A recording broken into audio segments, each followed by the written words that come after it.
Hello दोस्तों, मैं आप सभी का स्वागत करता हूं आपके अपने यूट्यूब चैनल रेमबो बाबा कंपटीशन में।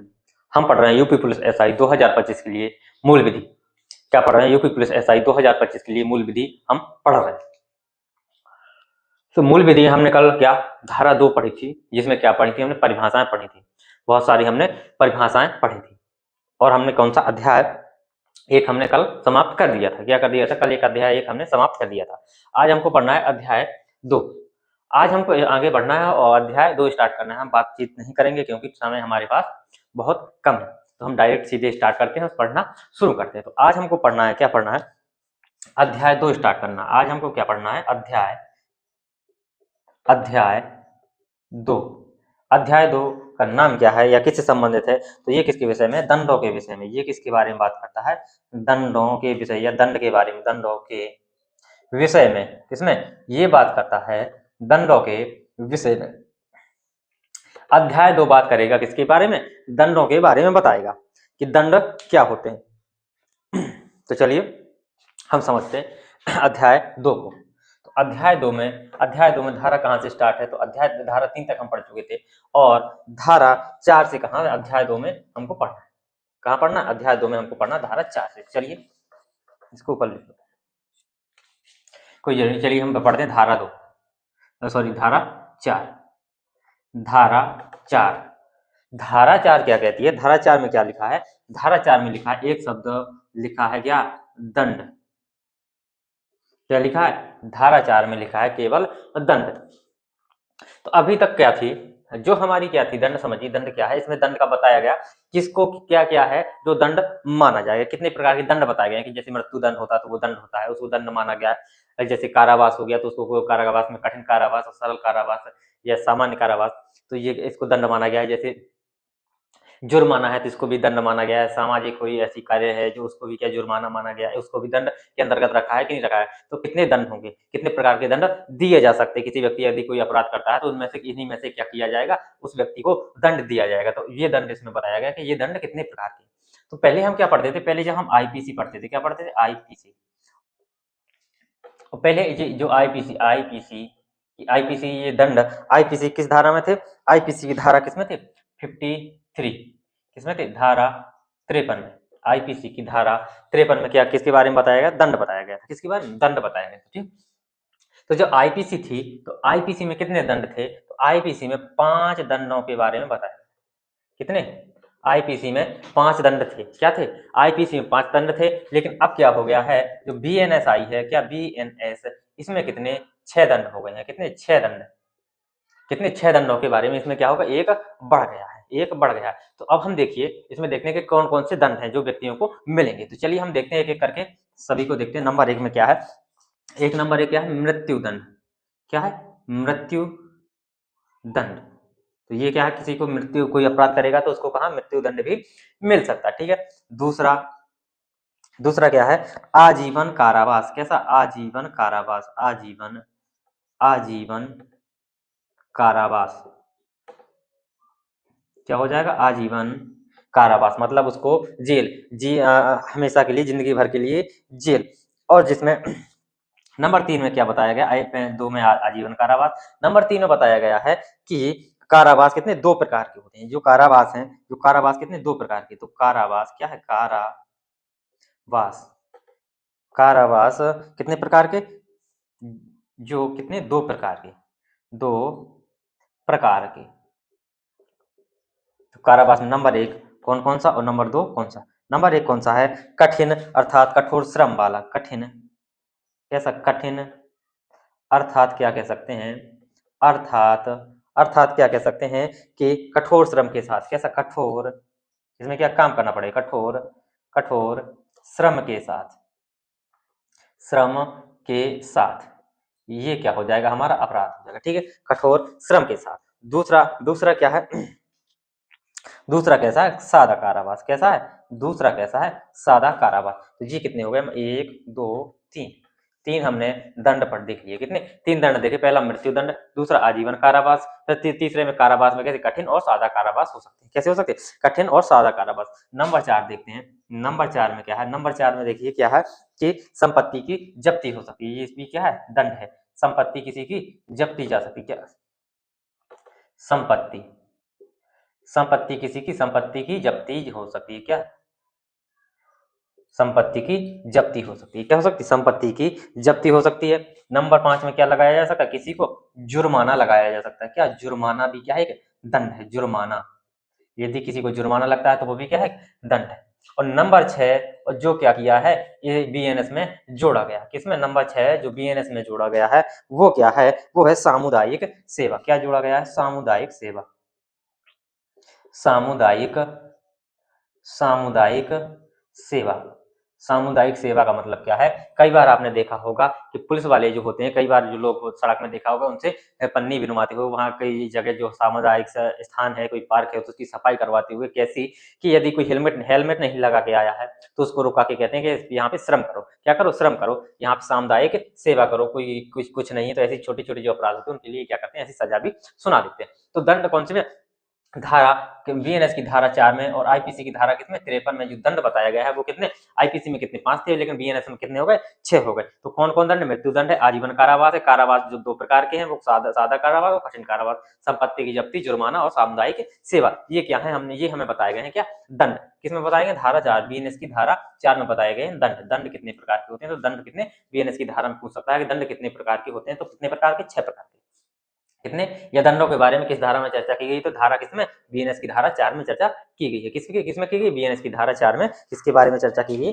दंडों के बारे में चर्चा की गई है। तो चलिए इतनी चीज आपको समझ में आई होगी, आशा करते हैं। चलो इसको देखते हैं आगे, फिर हम आगे चलते हैं। बहुत ही आराम से हमको क्या करना, समझना है और बिल्कुल समझते हुए चलना है, एक भी पॉइंट हमको नहीं छोड़ना है जो इंपॉर्टेंट है, यहाँ से प्रश्न पूछे जा सकते हैं। अब चलते हैं हम आगे, धारा नेक्स्ट जो इंपॉर्टेंट है, धारा 5 किसकी ओर, धारा 5 की ओर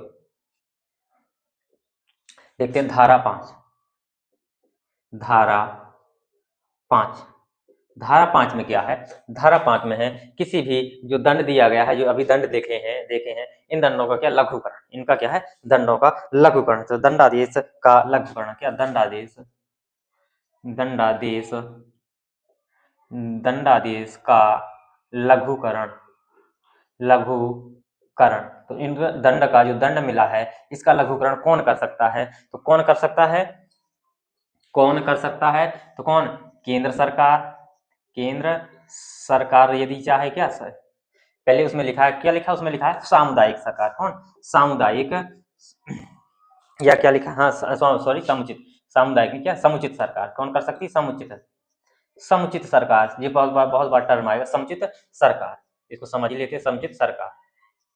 समुचित सरकार का मतलब जो हमारी क्या सरकार है वो कौन है, केंद्र सरकार, कौन है, केंद्र सरकार, और कौन सी हमारी, राज्य सरकार, राज्य सरकार। समुचित सरकार का मतलब है हमारी केंद्र सरकार और राज्य सरकार। यदि केंद्र सरकार या राज्य सरकार चाहे तो किसी दंड को क्या कर सकती है, किसी व्यक्ति के दंड को जो दिया गया है उसका क्या लघुकरण कर सकती है, जैसे कि किसी को मृत्यु दंड दिया गया है, जैसे कि मालिक का व्यक्ति को क्या है, मृत्यु दंड की सजा हो गई, क्या होगी, मृत्यु दंड की सजा होगी, लेकिन क्या करता है केंद्र सरकार या राज्य सरकार जिसके अंतर्गत आता है, तो उनको लगता है कि नहीं इस व्यक्ति को मृत्यु दंड की सजा नहीं होनी चाहिए, तो वो क्या कर सकते हैं, इसका लघुकरण कर सकते हैं, इसको क्या, इसको किसमें बदल सकते हैं, इसको आजीवन में बदल सकते हैं, आजीवन कारावास कर सकते हैं, क्या कर सकते हैं, आजीवन कारावास करवा सकते हैं। यदि किसी को क्या आजीवन कारावास मिला है तो उसको कितनी 20 वर्ष की सजा करवा सकते हैं, कितनी 20 वर्ष की सजा, तो उस सजा का क्या कर सकते हैं, लघुकरण कर सकते हैं, कौन, समुचित सरकार। समुचित सरकार का मतलब क्या, केंद्र सरकार और राज्य सरकार, केंद्र सरकार या राज्य सरकार दोनों के यहाँ समुचित सरकार है, जो हमारी सरकार है उन्हीं को क्या बोलते हैं, हम समुचित सरकार। तो इतनी चीज समझ में आई होगी, चलिए आगे चलते हैं, मैं इसमें सही भर लूं।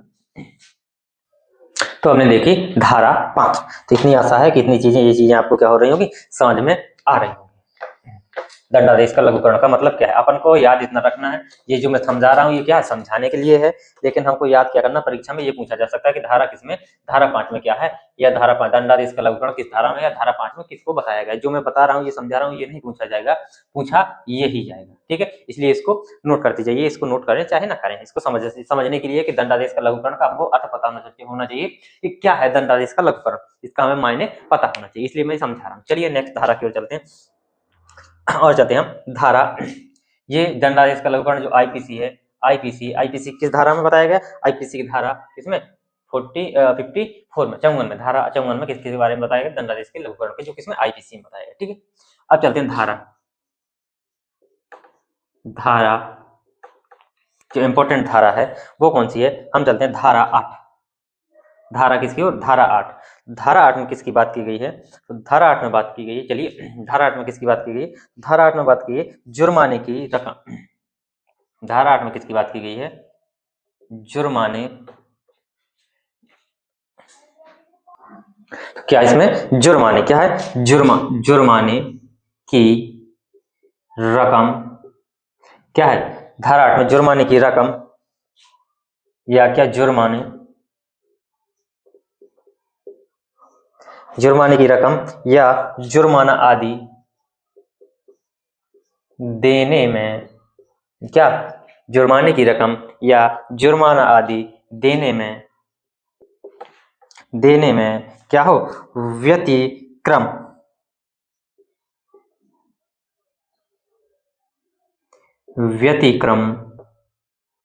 होने पर दायित्व। ये इसलिए देखना पड़ रहा है क्योंकि ये धारा एग्जैक्ट लिखनी पड़ेगी कि जुर्माने की रकम या क्या जुर्माने आदि में व्यतिक्रम होने पर दायित्व, क्या दायित्व होगा। अब जुर्माने में जो व्यतिक्रम है इसका मतलब क्या है, इसका मतलब यह जो इस धारा का मतलब क्या है, इस धारा का मतलब ये है कि इसका जो व्यतिक्रम का मतलब होता है, इसका मतलब क्या, बाधा होता है या कुछ भी बाधा या जो क्या हो, हम कैसे क्या कर सकते हैं उसका उल्लंघन भी कर सकते हैं, क्या उल्लंघन भी कह सकते हैं, उल्लंघन कह सकते हैं या क्या कह सकते हैं, जुर्माना ना चुकना, क्या हो ना चुकना। अब ऐसी इसको समझिए कि जैसे, इसको ऐसे समझिए कि जैसे मान लीजिए कि कोई व्यक्ति है, किसी का व्यक्ति है, उसको क्या हुई, उसको 1000 रुपए, मान लो 1000 रुपए का क्या लगा, जुर्माना लगा, कोई का अपराध किया उसने, उसको 1000 रुपए का कोर्ट से जुर्माना लगा। ठीक है, अब उस व्यक्ति को जब 1000 रुपए का जुर्माना लगा तो मान लो कि उस व्यक्ति के पास क्या है, 1000 रुपए नहीं है, उसके पास क्या है, का व्यक्ति के पास 1000 रुपए नहीं है, क्या है, नहीं है, और वो क्या करता है, रुपए नहीं चुका पाता।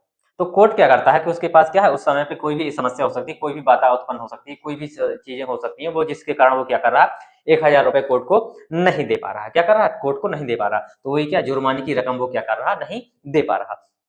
तो क्या कर रहा है, जुर्माने की रकम नहीं दे पा रहा, क्योंकि जुर्माना आदमी क्या है, उसको व्यतिक्रम मतलब बाधा कोई उत्पन्न हो रही है, इसलिए वो क्या जुर्माने की रकम नहीं दे पा रहा। तो कोर्ट क्या करेगा, अब मान लो उसको 1000 रुपए नहीं दे पा रहा, तो कोर्ट क्या करेगा, तो मान लो उसको 1000 रुपए के बदले उसने क्या की, 1 वर्ष की क्या कर दी, उसने 1 वर्ष की उसको क्या दे दी, कारावास दे दिया, क्या दे दिया, कारावास, क्या दे दिया उसको, जेल की सजा सुना दी, 1000 का उसको 1 साल का उसको जेल कर दिया, किसको, का व्यक्ति को क्यों दे दिया, क्योंकि उसको 1000 रुपए का जुर्माना लगा था।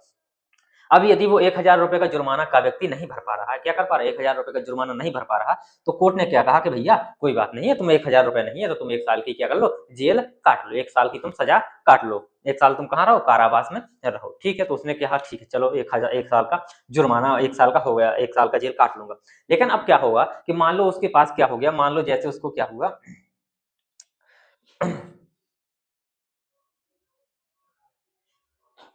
अब उसने 1 साल ज्यादा ले लिया अपन ने, मान लो इसको कितने 4 माह कर लो, 4 माह में बढ़िया मजा आ जाएगा, 4 माह मान लो, 1000 के लिए 4 माह मान लो, ठीक है 4 माह मान लेते हैं, ठीक है 4 माह की सजा ये लोग उसको दे दी, ठीक है हम 4 माह मानते हैं। अब इसमें अच्छा समझ में आ जाएगा, उसमें समझ में, वैसे में समझ में नहीं आता। अब मान लो उसने कहा कि ठीक है भैया मैंने 4 माह की मैंने सजा ले ली 1000 रुपए के बदले, ठीक है। अब मान लो कि उसने कहा कि यदि, जैसे मैंने क्या कहा कि 4 माह की सजा है, ठीक है, यदि उसने क्या किया 1 माह जेल काटी, 1 माह क्या काटी, जेल काट ली। अब 1 माह जैसे ही उसका होने वाला था तब तक उसकी क्या हुई, जो बाधा थी वो खत्म हो गई, और उसने क्या किया, कोर्ट को कितने 1 माह 1000 में कितने 1000 के लिए 4 माह बांटने में ऐसा, तो मतलब 1 माह का कितना होगा, 1 माह बराबर कितना होगा, 250 रुपए हो गया। 1 माह का जो जुर्माना था वो कितना 250 हो गया, ठीक है 4 माह का 1000, तो उसने 1 माह क्या काट लिया, जेल काट ली। अब वो क्या पूछ रहा है कि मैंने 1 माह जेल काट ली, तो क्या अब मैं क्या, जैसे मेरे पास पैसे आ गए तो मेरे पास 750 रुपए हैं, तो मैं क्या ये जुर्माना भर सकता हूँ, जुर्माना भर के, ये उसने जुर्माना भर सकता है, क्या जुर्माना वो भर सकता है।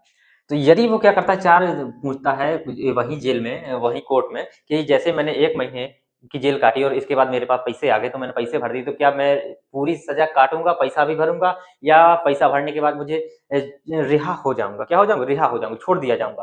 तो कोर्ट ने क्या कहा कि भैया यदि तुम्हें जुर्माना कितना लगा है, 1,000 रुपए और 4 माह की यह सजा मिली है, तो तुमने यदि क्या किया, 1 माह की जेल काटी और क्या किया, तुमने 750 रुपए भर दिए 1 माह होने के बाद, तो आप क्या हो जाओगे, रिहा कर दिए जाओगे, तुम्हें छोड़ दिया जाएगा, क्योंकि तुमने 3 माह का क्या भर दिया, जुर्माना भर दिया। यदि तुमने 2 माह जेल काट ली और 500 रुपए का जुर्माना फिर भर दिया, तो तुम्हें तब भी रिहा कर दिया जाएगा, ठीक है।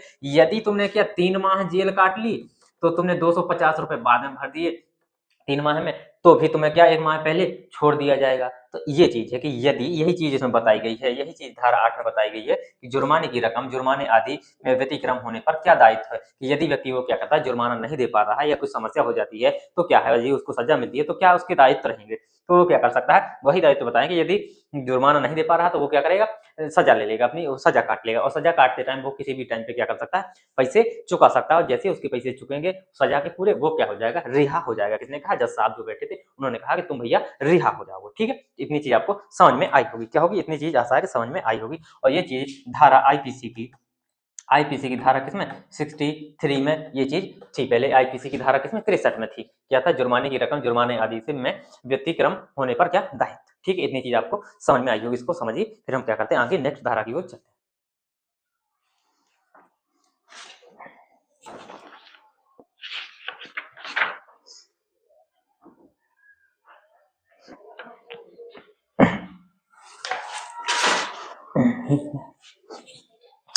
चलिए आगे चलते हैं।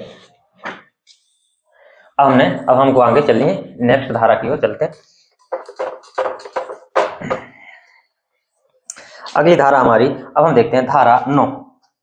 धारा 9 में क्या है, धारा 9 कहती है कि यदि कोई अपराधी कई अपराधों में मिलकर क्या होगी, सजा क्या होगी, यदि एक व्यक्ति क्या करता है, कई अपराध मिलकर करता है, तो उसके लिए सजा क्या होगी।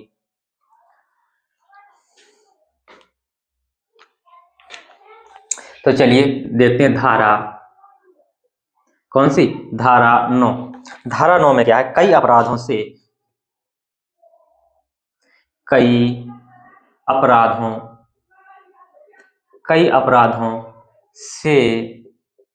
मिलकर बने अपराध, कई अपराधों से मिलकर बने अपराध के लिए दंड, बने अपराध के लिए दंड का क्या प्रावधान, या दंड की अवधि क्या दंड होगा। जैसे मान लो कई अपराध, अब इसमें क्या, कई अपराध समझिए, इसमें क्या, जो कई अपराध शब्द आया है, तो कई अपराधों से मिलकर क्या बने अपराध के लिए दंड की अवधि। अब समझते हैं इसको कैसे कैसे समझ में आएगा। जैसे मान लीजिए का व्यक्ति है, ठीक है, एक का व्यक्ति हो गया, एक खा व्यक्ति हो गया, क्या हो गया, खा व्यक्ति।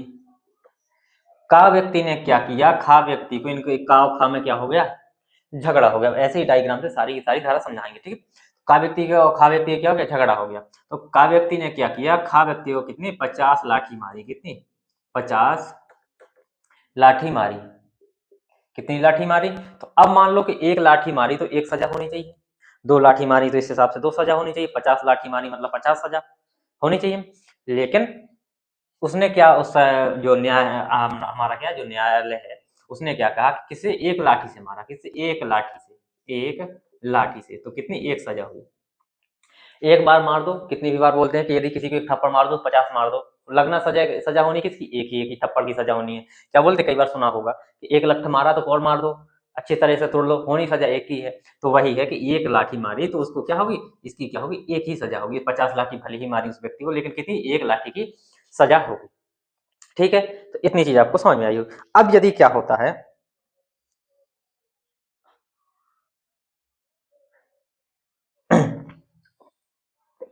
अब यदि क्या होता है कि यहाँ पर क्या होता है, मान लो इसको खा को बचाने के लिए कोई क्या आता है, गा व्यक्ति आता है। गा व्यक्ति आता है किसको, खा को बचाने के लिए। खा को बचाने के लिए कौन आता है, गा व्यक्ति आता है। तो का क्या करता है, गा व्यक्ति को भी पेल लेता है। क्या करता है, पेल दे रहा है 4 लाठी इसको भी, चलो तुम भी 4 लाठी, तुम भी सही। अब जब 4 लाठी इसको मारी तो क्या होगा, इसका क्या बताओ कि इसी के साथ इसको सजा, जो का व्यक्ति को जो सजा होगी, तो क्या इसी इसी 50 लाठी में हो जाएगी या इस व्यक्ति की अलग होगी? तो कहेंगे जो इस व्यक्ति को जो 4 लाठी मारी उसकी क्या होगी, अलग सजा होगी। तो इसमें का व्यक्ति की एक सजा, एक की किसकी होगी, का व्यक्ति की, और एक सजा खा व्यक्ति की, एक सजा किसकी हो जाएगी, एक सजा हो जाएगी किसकी, गा व्यक्ति की। तो इसको कितने, इसने कितने, 2 अपराध कर दिए, 2 लोगों को पीटा तो 2 अपराध हुए, कितने, 2 अपराध। तो इस प्रकार से अपराध गिने जाएंगे। तो यदि कोई व्यक्ति क्या करता है, एक ही चीज से किसी व्यक्ति को 50 से बार 100 बार लाठी या थप्पड़ कुछ मारता है, तो उसमें क्या एक ही अपराध गिना जाएगा। तो ये चीज आपको समझ में आई होगी, ठीक है। चलिए, और ये धारा किसमें बताई गई है, ये आईपीसी की धारा किसमें, आईपीसी की ये धारा किसमें थी, 71 थी, किसमें थी, आईपीसी की धारा किसमें, 71 में ये चीज बताई गई थी पहले, किसमें, आईपीसी की 71 में थी, ठीक है। चलिए अब हम आगे चलते हैं।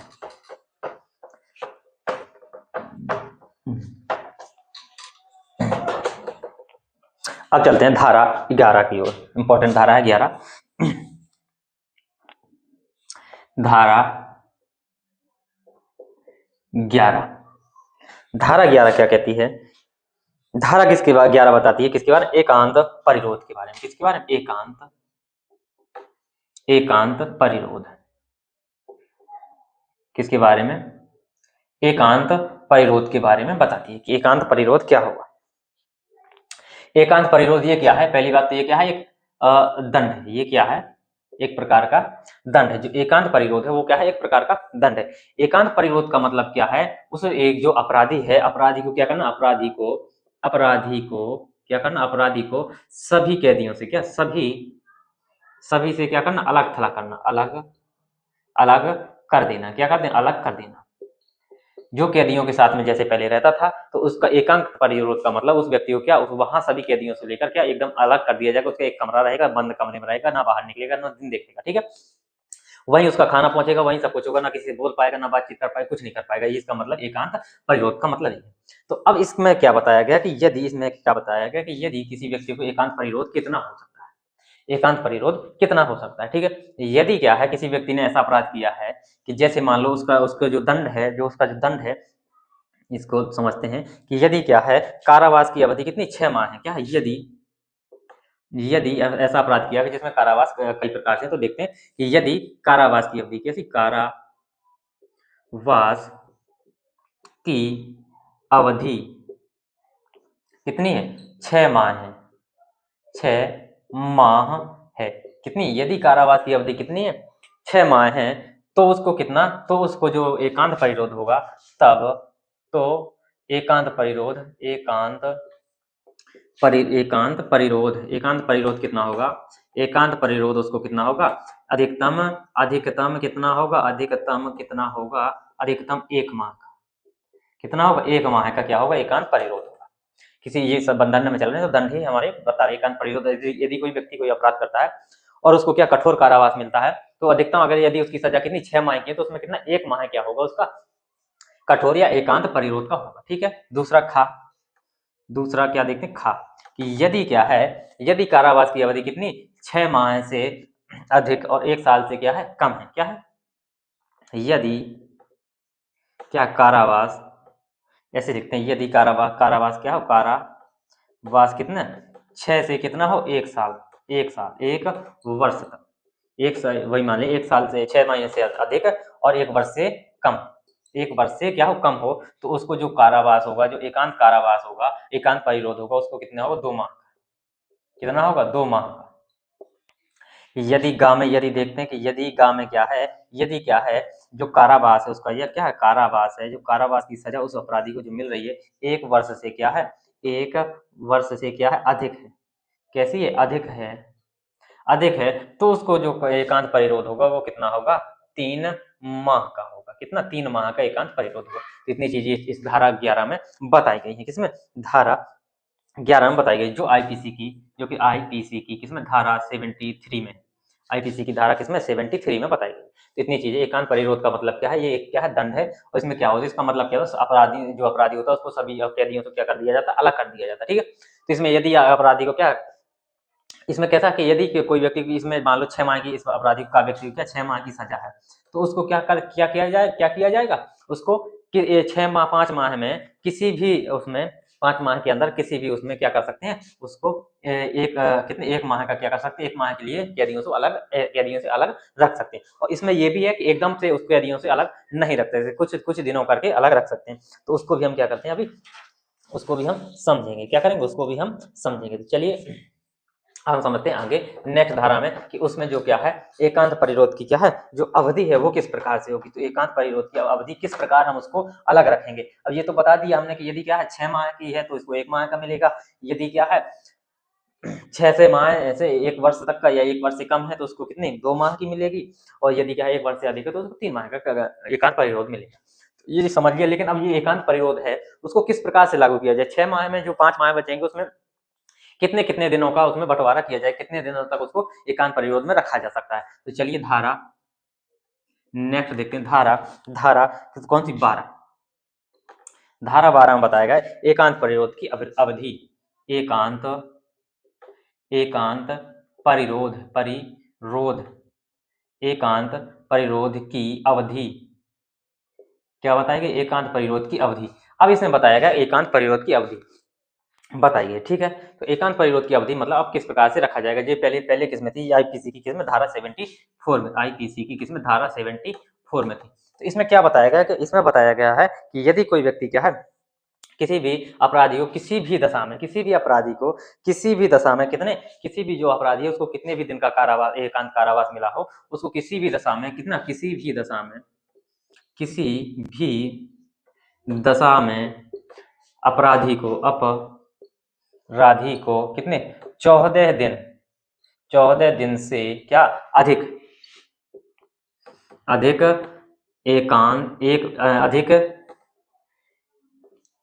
एकांत कारावास नहीं हो सकता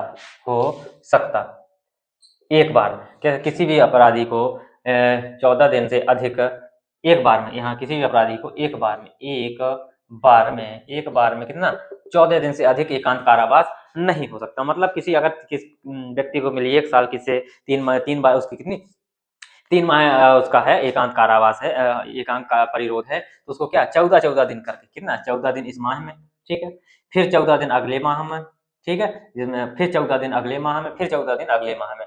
बाकी जो 16 दिन बचेंगे उनमें क्या करेगा, वो क्या करेगा कैदियों के साथ में रहेगा, घूमेगा फिरेगा खाएगा। लेकिन फिर लास्ट के जो 14 दिन बचेंगे उसमें क्या होगा, हर 14 महीने के अंत में या 1 महीने छोड़ के 1 महीने में भी कर सकते हैं, उस प्रकार से क्या करेंगे उसको किसमें, उसको एकांत परिरोध में रखा जाएगा, ठीक है। जैसे मान लीजिए 1 महीना है तो ये पहला महीना है, तो पहले महीने क्या 16 दिन कैदियों के साथ में रहा, लेकिन जो लास्ट के जो बने तो उसमें 14 दिन, उस 14 दिन में उसको क्या कर दिया जाएगा, एकांत कर दिया जाएगा, उसको कैदियों से अलग कर दिया जाएगा। फिर जब 14 दिन हो जाएंगे, 14 दिन के बाद फिर तुरंत उसको कहाँ फिर से यहीं पर ले आया जाएगा कैदियों के साथ। फिर क्या किया जाएगा, उसको जैसे 1 महीना हो गया, अब जैसे अपनी जितनी सजा उसी प्रकार से हम उसमें बांट लिया जाता है कि कितने दिन में ये पूरा हो जाएगा। तो उस हिसाब से और ज्यादा हो तो और ज्यादा दिनों की हो तो उसको कितने 7 दिन तक, कितना अधिकतम 7 दिन तक ही रख सकते हैं, क्या कर सकते हैं, यदि 7 दिन तक ही रख सकते हैं, ठीक है। जैसे क्या, जब मान लो कि क्या है 3 माह से अधिक का कारावास है, 3 माह से अधिक का कारावास है तो उसमें क्या है 7 दिन ही रखेंगे, क्या होगा 7 दिन ही रखेंगे। तो इतनी चीज आपको समझ में आ गई होगी। तो ये हमारा क्या था, हमने पढ़ा अध्याय 2 दंड पढ़ा। अध्याय 2 में हमने क्या देखा, दंड के बारे में देखा। तो इतनी चीज आपको समझ में आ गई होंगी किसके बारे में, दंड के बारे में। अब चलिए हम आगे चलते हैं अध्याय 2 की जगह, अब हम चलते हैं अध्याय 3 की ओर। किसकी ओर, अब हम बढ़ते हैं आगे अध्याय 3। हम कोशिश करेंगे कि ये 7 से 8 दिन में ये खत्म हो जाए, तब जाके हम क्या करेंगे जल्दी से जल्दी 8-10 दिन उसमें सीआरपीसी में और 1 महीने में फिर वो सब निपट जाएगा। तो 1 से 1.5 महीने में, 1.5 से 2 महीने में पूरी हमारी मूल विधि निपट जाएगी, ठीक है।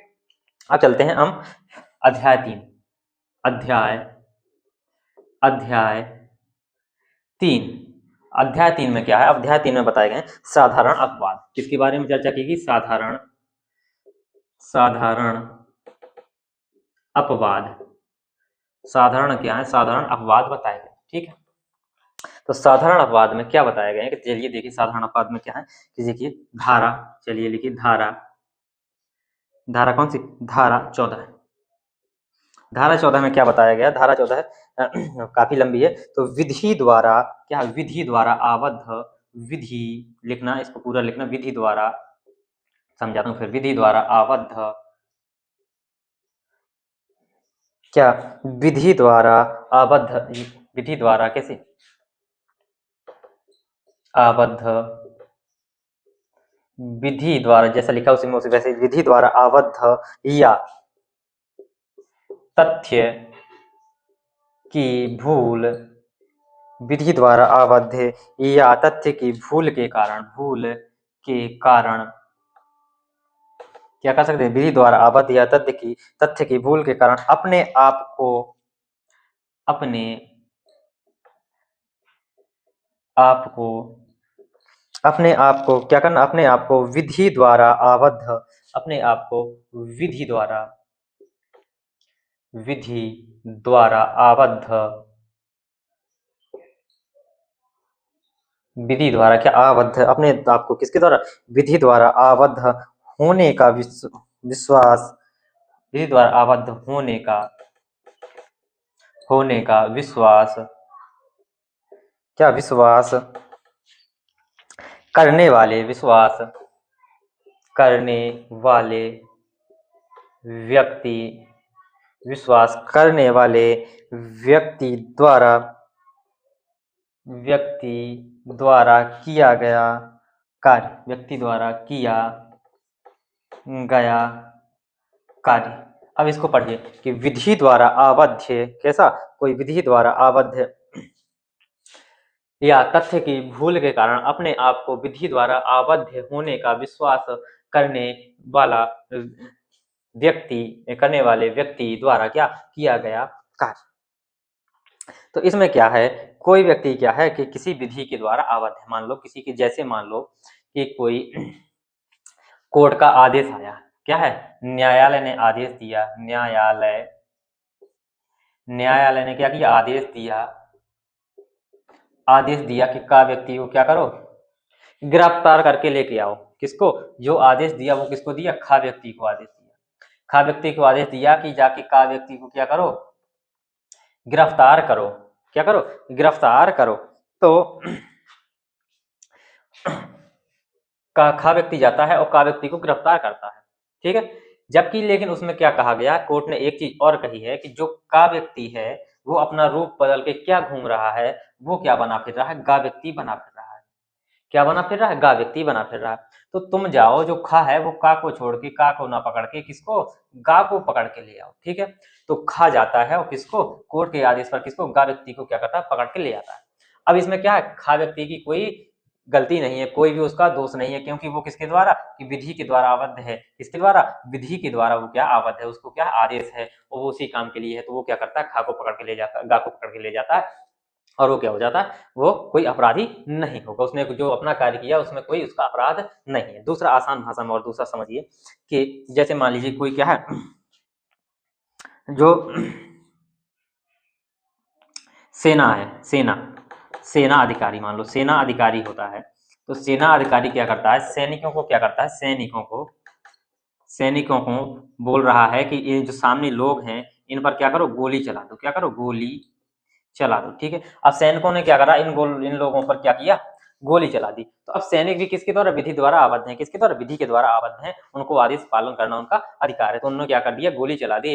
अब वो लोग बेकसूर हों, अपराधी हों, कैसे भी, उन्हें किसी से कोई मतलब नहीं है। जो सैनिक होंगे वो सैनिकों ने क्या किया, अपना कार्य किया, वो क्योंकि कैसे किया, वो विधि के द्वारा आबद्ध है, विधि के उसमें अंतर्गत किया। तो इनमें जो सैनिक होंगे इनके द्वारा किया गया कार्य कोई अपराध नहीं माना जाएगा और इन सैनिकों को कोई अपराधी नहीं माना जाएगा। ये चीज इसमें बताई गई धारा 14 में कि विधि द्वारा आबद्ध या तथ्य की भूल के कारण अपने आप में विधि को आबद्ध है या विश्वास करने वाले व्यक्ति द्वारा किया गया कार्य वो क्या है, उसमें अपराध नहीं हो, क्योंकि ये अपवाद में है, क्या है, अपवाद में। तो इनके द्वारा अपराध तो होना चाहिए, लेकिन क्या है, इनको क्या है, ये छूट मिली गई है, अपवाद का मतलब उनको छूट दी गई है। ऐसे अगर होता है तो उनको क्या है, ये छूट है, ये बचाओ हम लोगों की। नहीं तो पता चला कि सेना पे भी क्या करें लोग, केस कर दें। अब ये व्यक्ति खा व्यक्ति पकड़ के लेके आया, इस पे भी क्या करें, केस करें, तो वो क्या बच जाएगा, वो ऐसे तो कोई जॉब कर ही नहीं पाएगा, किसी अपराधी को पकड़ ही नहीं पाएंगे, ठीक है। तो ये चीज, और ये धारा किसमें, धारा आईपीसी की, आईपीसी की धारा 76 में ये चीज बताई गई थी। पहले किसमें, आईपीसी की धारा किसमें, 76 में बताई गई थी। चलिए आगे चलते, नेक्स्ट धारा की ओर बढ़ते हैं। नेक्स्ट धारा देखते हैं।